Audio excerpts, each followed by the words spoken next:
बिस्मिल्लाहिर्रहमानिर्रहीम। अस्सलामुअलैकुम। आज की मेरी वीडियो में हम एक ऐसे परिंदे के बारे में जानेंगे जिसको लोग मनहूस मानते हैं। इसको घर में परेशानी लाने वाला परिंदा भी कहा जाता है।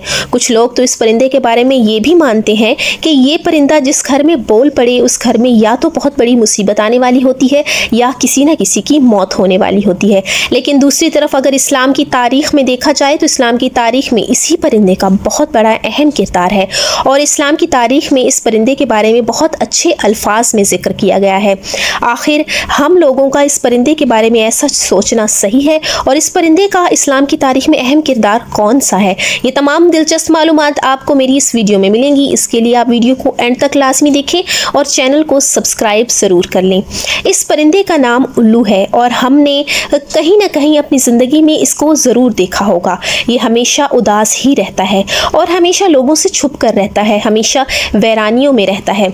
एक दफ़ा एक शख्स इमाम जाफर सादिक अलैहिस्सलाम के पास आया और इमाम से अर्ज़ किया कि ए इमाम, आप मुझे आज उल्लू के बारे में बताएं कि ये परिंदा हमेशा उदास क्यों रहता है, लोगों से छुप कर क्यों रहता है, वैरानियों में और तारीकी में क्यों रहता है। तब इमाम ने फरमाया कि ए शख्स, ये उल्लू नाम का परिंदा सरकार दो आलम सल्लल्लाहु अलैहि वसल्लम से मोहब्बत करने वाला है और प्यारे नबी सल्लल्लाहु अलैहि वसल्लम की आल से मोहब्बत करने वाला है। तब उस शख्स ने कहा कि या रसूल अल्लाह, लोग तो इस परिंदे को मनहूस जानते हैं। तब इमाम ने फरमाया कि इस परिंदे का जो है बहुत अहम किरदार है। जब इस परिंदे को पता चला कि इमाम हुसैन अलैहिस्सलाम जो है रसूल के नवासे हज़रत इमाम हुसैन अलैहिस्सलाम करबला में मुसीबत में हैं, तो वो आशूरा की रात इमाम हुसैन के पास आया और आकर इमाम से अर्ज़ करने लगा कि ए हुसैन, मेरे लिए क्या हुक्म है। तो तब इमाम हुसैन ने फरमाया, ए परिंदे, तू यहाँ से चला जा, क्योंकि कल नबी की आल के साथ जो कुछ भी होने वाला है वो तुम नहीं देख पाओगे। तब उस परिंदे ने कहा कि या हुसैन, मैं नहीं जाऊंगा, मैं यहीं रहूंगा। जब उल्लू जिद करने लगा तो इमाम हुसैन ने फरमाया, ठीक है, तुम रुक जाओ। तब वो परिंदा वहीं रुक गया और इसने अपनी आँखों से वो पूरा करबला का वाक़या देखा। इसने अपनी आँखों से देखा कि किस तरह से यजीद ने इमाम हुसैन का सर मुबारक आपके बदन से जुदा किया और इस परिंदे ने ये तमाम मुसीबत अपनी आँखों से देखी। इसने देखा कि इमाम के साथियों के साथ क्या सलूक किया जा रहा है और इसने देखा कि किस तरह इमाम की ख़याम को आग लगाई जा रही है। तब से ये परिंदा इंसानों से नफ़रत करने लगा और इंसानों से डरने लगा। ये परिंदा रातों के वक्त अंधेरों में घूमता है, सुबह जैसे होती है, जैसे इंसान उठता है तो ये परिंदा वापस लौट जाता है और वापस तारीकी का इंतज़ार करता है। लेकिन कुछ लोग जो हैं वो उल्लू को मनहूस समझते हैं। कई लोग तो उल्लू के बोलने की वजह से अपना घर ही छोड़ देते हैं। उल्लू को मनहूस समझना एक बहुत बड़ी जाहिलाना सोच है।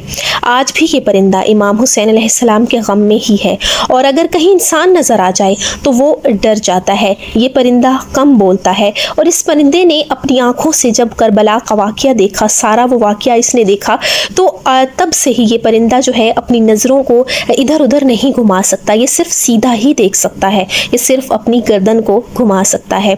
दुनिया में जो है 205 अक़साम के उल्लू पाए जाते हैं। इनकी कौम को दो ख़ास कबीलों में बांटा गया है, एक बुरआन उल्लू और दूसरा आम उल्लू।